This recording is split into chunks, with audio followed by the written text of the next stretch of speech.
My coverage of Computex 2018 is sponsored by EVGA. EVGA offers a wide range of products including GPUs, cases, power supplies, motherboards, and more. To learn how to take your rig to the next level, head to evga.com. What's up guys, JayzTwoCents here, and we're going to do things a little bit differently today. I'm going to kind of give you guys sort of a first-person view. I'm actually holding the camera and talking right now as we do this. When you first walk in the Nangang exhibition hall or the conference center, this is what you're greeted with. And obviously, if you guys can't tell, this is a very PC-centric conference show. So let's go ahead and walk and see what we can find. Oh hey, there's Brian. Not too crowded yet. I mean, this is literally the first day of the show. This is the first floor. And there are what, 5 or 6 stories to this convention center. So we're gonna go ahead and start making our way up. Here's a list of all of the keynotes and things that are happening, the events here at Computex. So if you guys wanna go and see something, there's a list. If you don't have it on your phone, here is the regular check-in for attendees and industry affiliates. We are press, so we checked in through a different thing. We know we're in the right place because we found security. So this is the second floor. You're greeted with the Thermaltake booth, one of the largest here, regardless your position on Thermaltake and past issues. They definitely have a huge presence here at Computex.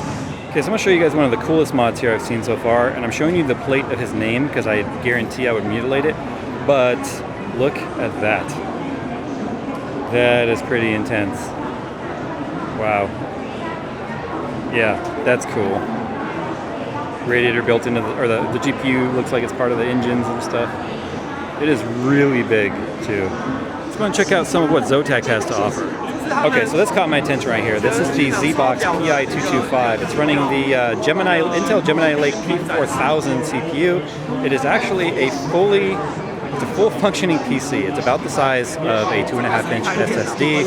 It is all passively cooled. The CPU is pretty much similar to like a Celeron. It's got 2 USB Type-C, and then it's got a looks like a micro USB on one side for power. But this is capable of actually running 2 4K displays at 60 Hertz. And I asked what the use case for this was, and they said digital signage.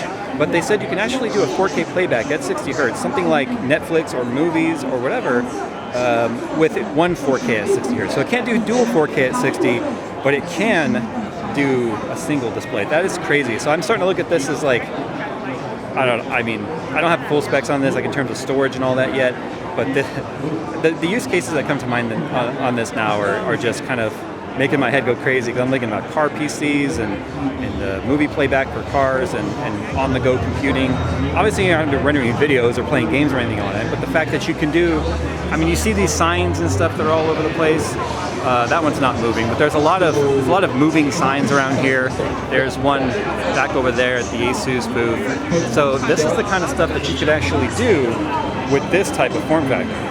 Something else they have on display here is a bunch of old cooler designs, old and new actually, just to kind of show like some of the innovation that they've gone through when they're designing their coolers. So these are actually both current and past designs they've come up with when they're designing their GPUs.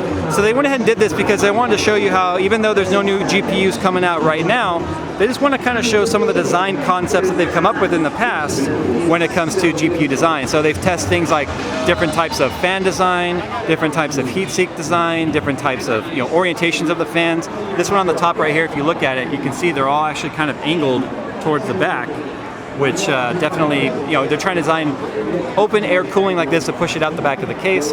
These actually have 2 more fans underneath the grills that are focusing the air inward towards the hottest part of the GPU. So some cool designs they've tried in the past. You may or may not see it in the future, they said, but they just wanted to display this so that you can see their current GPU designs they've come up with, what the road looked like to get there. I know GPU designs keep getting bigger and bigger, but this is just getting a little bit ridiculous, Zotac.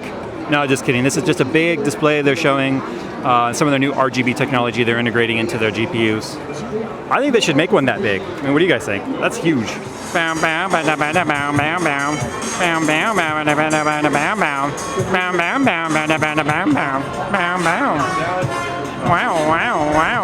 Ryan's trying out this, it's like a lazy boy with a computer screen, everything built into it. Oh, it's motion. Oh, how's it fit for big guy? Oh, we gotta move? Did you break it? No. You broke it? This is kind of the ultimate, just, I wanna relax, hang out in a chair, right? Feet. He's got feet. What do you think? It's good? All right, so we're at the Coolermaster booth and they're showing off the C700M. This is basically an evolutionary upgrade to the 700P that I'm currently using as my editing rig at the studio. You can see right here, the M pretty much stands for modular. They've got the GPU oriented right now in this sort of a chimney format where you can see it actually is on a hinge, but it puts it right in front, and because we're rotated, this is a rotatable motherboard tray, you can set up how you want it. We are basically putting the GPU right in front of the intake fans, giving the hottest component inside your system more adequate cooling. You can see there's actually some RGB that is built into the case. The cool thing about the front is, and I'm not going to try and do it because I'm obviously holding the camera, this piece right here comes off, and there, Stacey, do you want to take the front off for me? So there's actually a contact at the bottom that is providing power and control to the RGB. So you can see it right there on the bottom. So as soon as you take it off to clean your filter or access your front fans, the RGB is all a part of the front panel. And as soon as you put it back, it makes contact and the light turns back on. You can see we also have a brushed aluminum finish too on where the buttons and stuff are on the front. Definitely very sleek. It definitely feels a bit more premium too than my 700P that I'm currently using. But you can see you have this design on the top for your exhaust fans, because that is where you're exhausting all of your hot air from your system. The motherboard tray is fully rotatable though, so if you want to go with this sort of a format, you can put it upright, and the back panel changes to accommodate that. You still have your standard split plate here like you're used to with your PSU shrouds to block all your cables. Riser card is not included though, so that's one thing worth pointing out.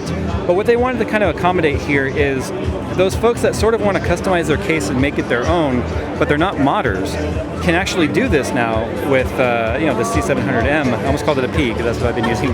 But C700M, fully modular, customizable, and I like the idea of this chimney.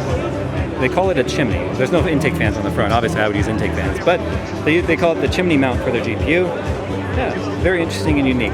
They also have a mount right here for the SSD, but that can also be a reservoir mount. And that's what they were showing me. You can actually move it to different parts of the shroud or where you actually want to mount it. So that's pretty cool. And this is the Mastercase SL600M case. This is actually a prototype of something that they're working on right here.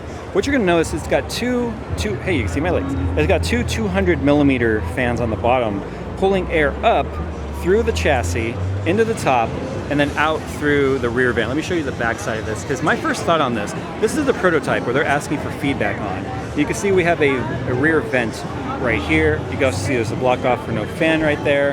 And you'll notice this tray down here giving you a very different orientation for your motherboard, or not your motherboard, but your graphics cards.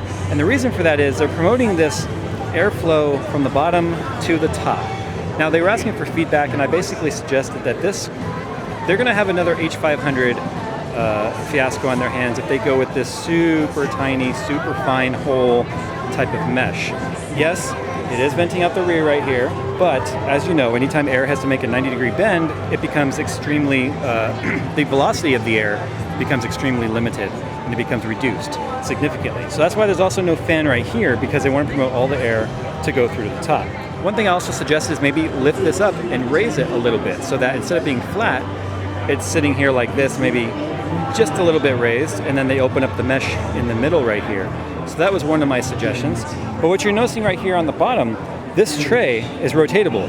They want the graphics cards to be up and down to promote a nice smooth airflow to the top. If you have this going sideways, then it becomes like a block-off plate for the airflow. So it does also accommodate SLI through riser cards. So you're obviously gonna need riser cards to do that. But if you don't want to do that, and you wanna say, screw it, I want my cards in there the normal way, then you just rotate it the other way back to normal by those screws around the 4 perimeter screws, and then you can rotate the whole way to the GPU's mount. That's one of the reasons why you also don't see any fans on the front here, because it's not bringing in any air from the front whatsoever. Where'd that come from? What happened there? Oh, someone get pissed because they lost? Welcome to esports.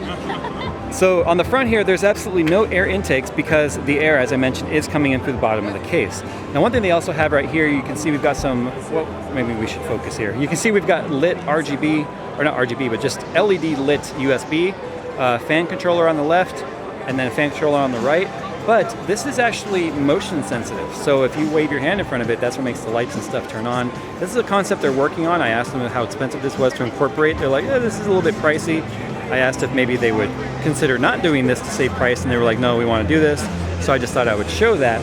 But as you can see, this is what Coolermaster's kind of working on, and I guess we are looking at a potential October release date on this guy. This is the SL600M.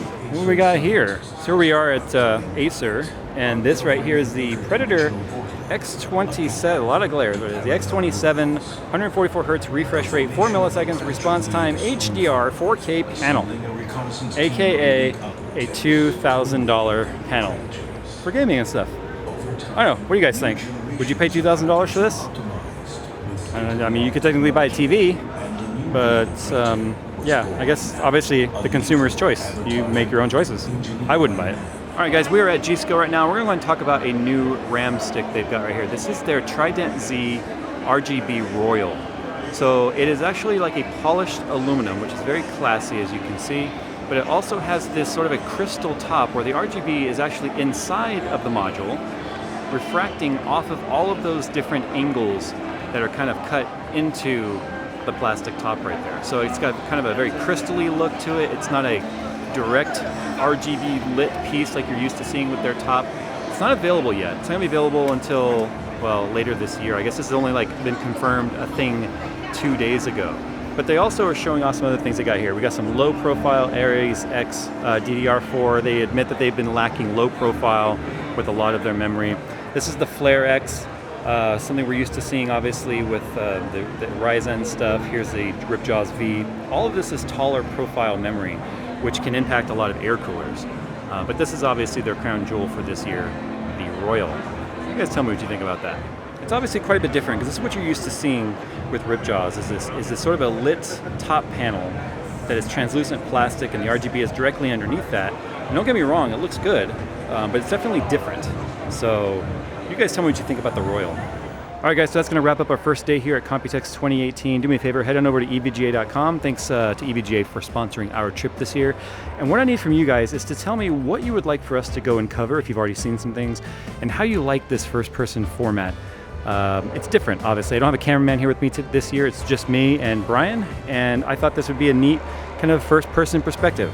So we're going to go ahead and head on out the door. We're going to find coffee. Thanks for watching, guys, and we'll see you in the next one.